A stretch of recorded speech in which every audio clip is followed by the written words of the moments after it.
Welcome back to College Conversations. I'm Dr. Fedor, and I help you navigate college. Today, I have a special guest with me. His name is Ryan Stelzer, and he is the co founder of Strategy of Mind, an executive coaching, consulting, and leadership development firm rooted in philosophy and psychology.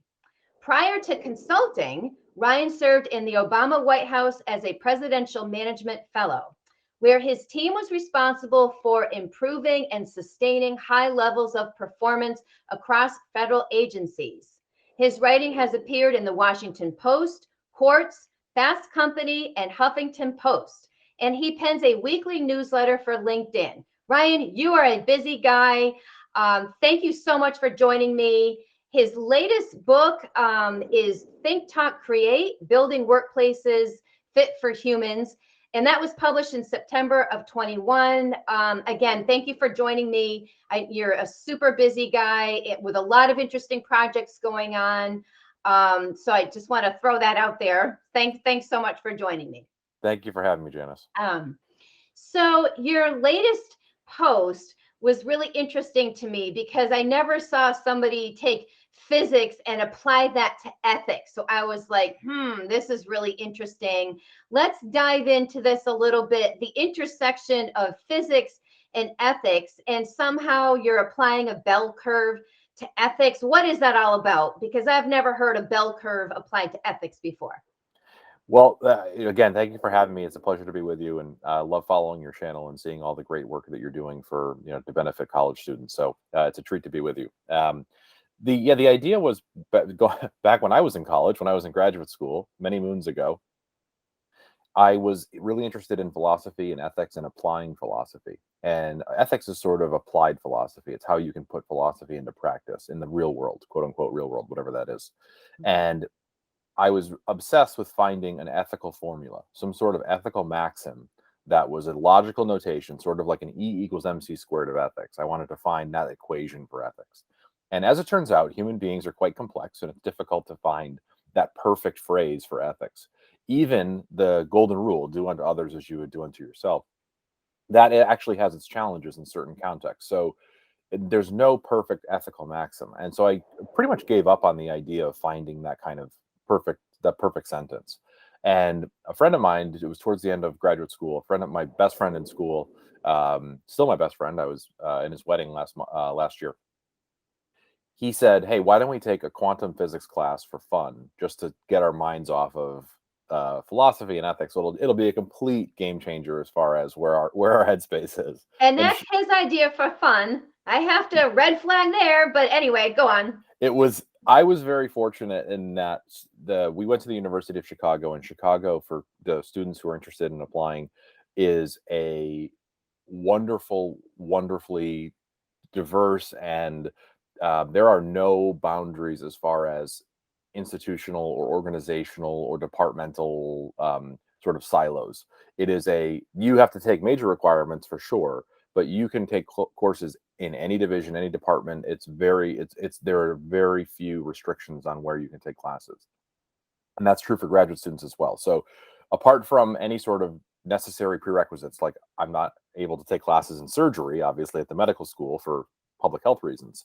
But apart from that, I was able to jump around. So we took the quantum physics class, and quantum physics is a mind-blowing class. It's just going to completely change your perspective of the world. And one day in class, we were talking about how particles, when they fall, when they're observed, they fall in a predictable pattern, whereas when they're not observed, they fall in a different pattern. That's a whole other story. But the way to think about it is, if you're standing on your kitchen counter, you have a bag of sugar, and you pour the sugar onto the counter, it's going to form a little mountain. It's going to form a little mound of sugar. And if you look at that from the side, that looks like a little bell curve. And it got me thinking several years later, when there was a neighbor that I had who had some really tragic things happen in her life. And I remember thinking that, oh my gosh, it's unthinkable that so many bad things happened to her in such a short period of time. How is she so resilient? And it made me think back to this bell curve idea, and that sort of granules of sugar, as they fall onto the counter, are sort of like events in our life. And if you look at it in the context of a bell curve, some of them are going to be on the bad side of things. Some of them are going to be on the good side of things. But for the most part, they're probably somewhere in the middle, forming that mound, that bell curve. And I thought, well, if I think about that in the context of ethics, really all we should try to do is that whatever events we're responsible for or taking part in, we should try to do our best to make sure that that granule of sugar falls on the good side of someone's bell curve as opposed to the bad. Right. And I like your story, and we've all had negative events like that happen to us. And it's there's other books, out there written, like, why do bad things happen to good people and all these, things, because you try to find meaning in that. So I just want to sort of throw this out there for you. And as I was thinking about your bell curve and thinking about ethics, and I thought, what if somebody takes this the wrong way, though, and says, you know what?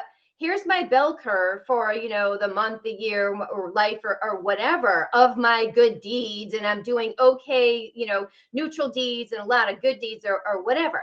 Really haven't done anything bad in a while. I should, complete this bell curve. Are you a little bit worried that you're encouraging people to be like, haven't done anything bad in a while. It's time for me to not sort my recycling or throw something that could be recycled into the trash, because let's face it, that's being bad these days, is, not recycling. Well, it's funny you say that. So when I was sitting there and I was doodling and sort of drawing the bell curve to myself and thinking, oh, we should do more of these good things and less of these bad things, I actually then drew a second diagram where I just sort of shifted the bell curve to the right. And I thought it would be a great ideal state to have this bell curve be shifted all the way to the right, where Yeah. everything is sort of falling in that. I know that that's idealistic and unrealistic, but the ideal world would be that everyone's sort of operating under the principles that we're going to try to create the bell curve in the good in this Right. good section as opposed to the bad section. So no, I wasn't too worried about folks trying to even out their bell curve. I was hoping that they would shift their bell curve. Okay, good answer. Because I was worried about that, and I was like, to make the perfect bell curve. And I like your comment on, well, there's things that we can control and things that we can't. So if whatever we can control, shift that bell curve, and the things that we can't control, obviously, they're gonna land where they land. Um, so let's maybe you could talk to me a little bit about your book, Think Talk Create, and how that kind of discusses restoring humanity to businesses and organizations, and not so much focusing on the bottom line. I guess we call it the triple bottom line now, but maybe you can just give me kind of an overview of that. It's just a continuation of that mission, I guess, in graduate school, where it was trying to apply ethics and trying to figure out how do we improve the world a little bit. The cliche line is, how do we make the world a better place? But Yeah. that really is sort of our end goal. And when we were thinking about the book we wanted to write, and David, my co-founder, and I, in our consulting practice, we ran through a number of ideas, and it was really this: we had both come from uh, your traditional, highly professional corporate environments. David was at Harvard Medical School. I worked in finance in Boston. I was at the White House before that, and so the government was a bit different, and medicine's a bit different. But we had both worked in organizations where we could see that there was an over reliance on bottom line thinking, as we sort of call it. The numbers are all that matter. And so we thought, well, what if we wrote a book that actually challenged that idea? Because what we found throughout doing the research and all of the due diligence and interviews and articles and conversations that we've had is you can actually be a profitable business and be successful by, yes, you can. So your bottom line can grow, but you can actually be a profitable business by focusing on the human side of the equation as opposed to just the numbers. So if you focus on making sure that your team members are happy, if you do things like bringing joy to your workforce, if you focus on customer satisfaction, if you do things like not poisoning the well, or literally killing customers, which is some of the tragic case studies we show in the book, you can actually be more profitable. The classic example we give is Boeing. Boeing cut corners, chased profits. 346 people died in 2 plane crashes in a matter of months. Modern planes don't fall out of the sky. That's not Right. not reality. And Right. so when that happened, when the investigation was done, it's just this clear bottom line driven mindset of, we're going to chase numbers. And it ended up, look at their stock price, look at their reputation, look at I mean, this was far more damaging to them from a reputational perspective. If they just focused on what are the core values that we, like passenger safety, getting someone there on time, getting someone there, in one piece. That these are like common sense ideas, but they unfortunately opted to go this idea of pursuing numbers over humans. And everything that you mentioned before that about, making the workplace, a happier, place and building up morale and everything like that, those things tend to decrease turnover. And for any organization, you want a lower turnover. It's scary to think about, what those things did to Boeing. And then, we all know that, high turnover is bad. So I think it's kind of maybe the theme is, what can we do to decrease turnover so that we're not constantly searching for new employees and training, and this whole, sort of just, George Jetson on the treadmill, cycle of like, when do we have, a core group of people working in the organization where, they've been here long enough where they know what they're doing, and people, we can really, kind of, make some magic happen.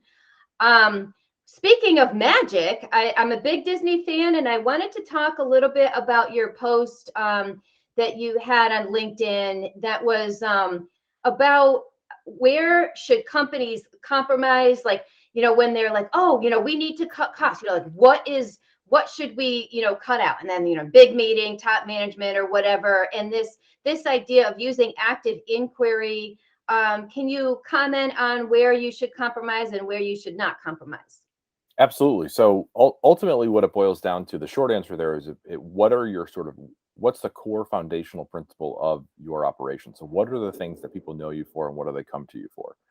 And if you compromise on those core principles, then you have an unstable business, because ultimately your value proposition that you developed and that you tested and that you validated is now no longer a value proposition, because you're shifting it in some way, shape, or form. So the in plain speak, we'll take Disney as the example.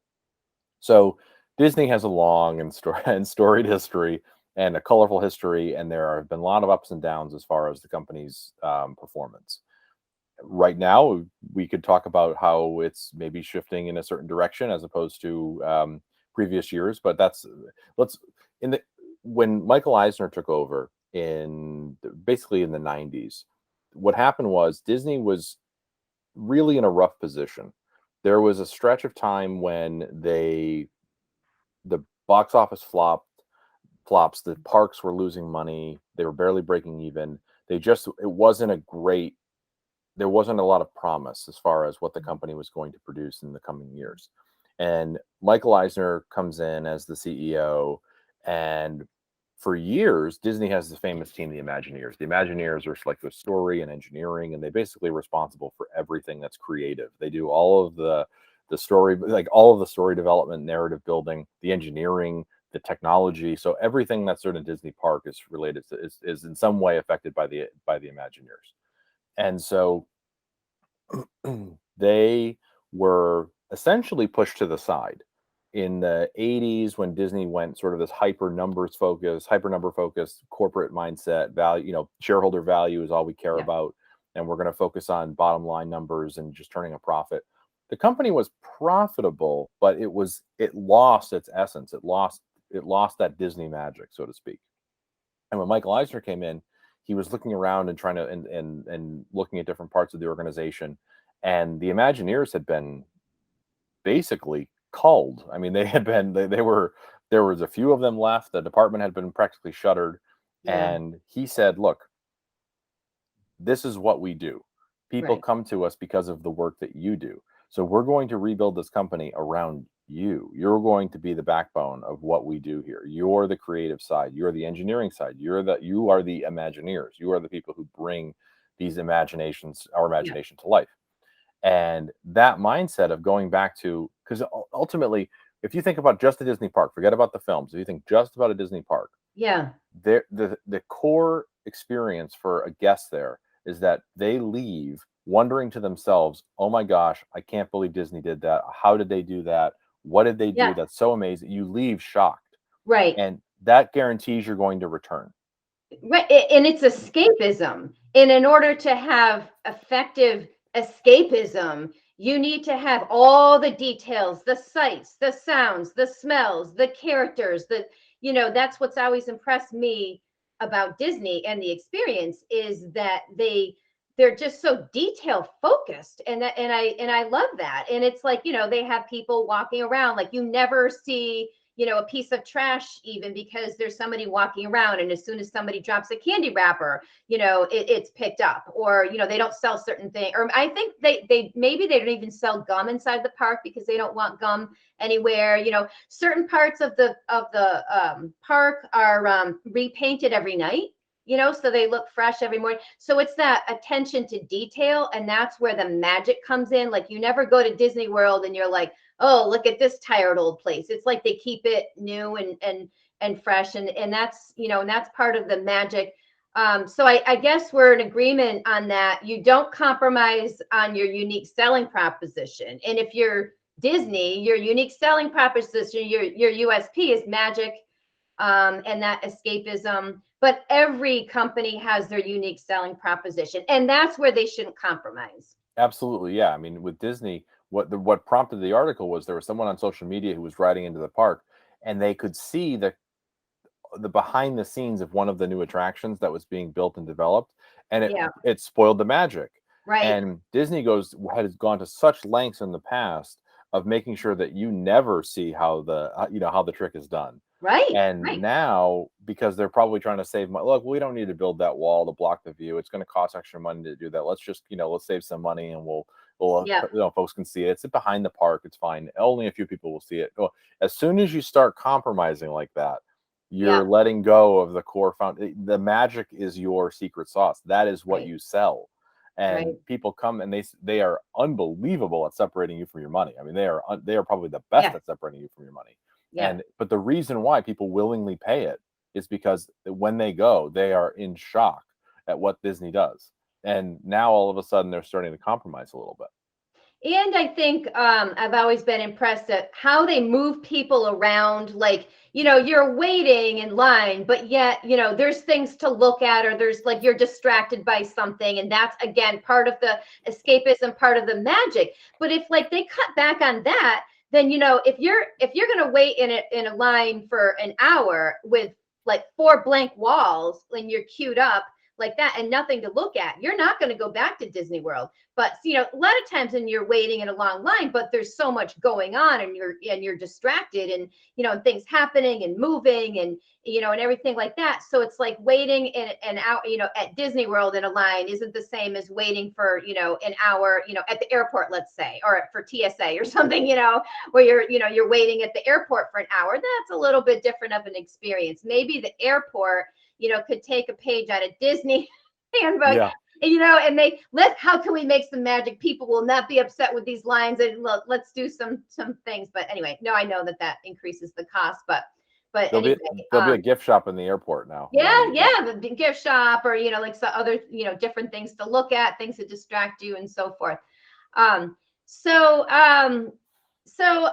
please remember to share if you found this helpful, and hit the subscribe button. Once again, I have Ryan Stelzer, co-founder of Strategy of Mind, an executive coaching, consulting, and leadership development firm rooted in philosophy and psychology, two of my favorite subjects. Ryan, thank you again for joining me. You're a super busy guy. Very impressed. Can you just leave us with one little sort of tidbit about what it was like working in the Obama White House? I just want to hear like something that would be a little bit surprising, or some kind of juicy gossip.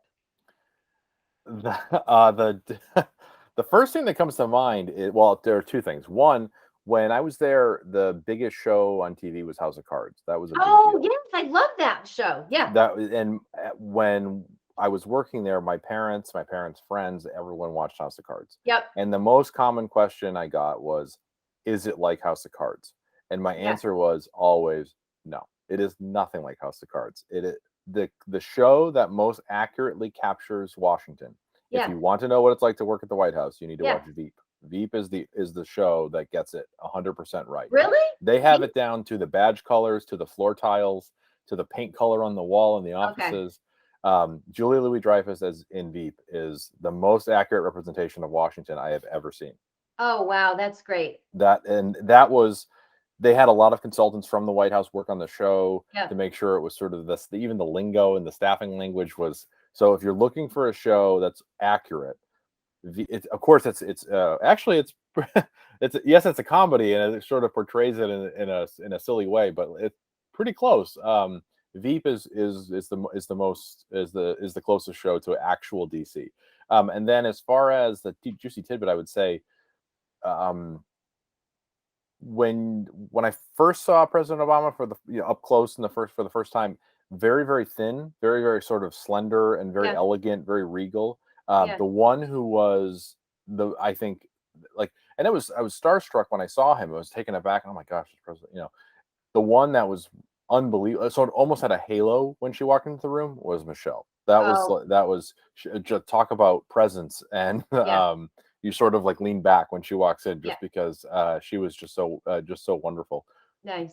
But as far as it's an amazing place to work, and it was I the way I describe it to people is that it was really cool. Yeah.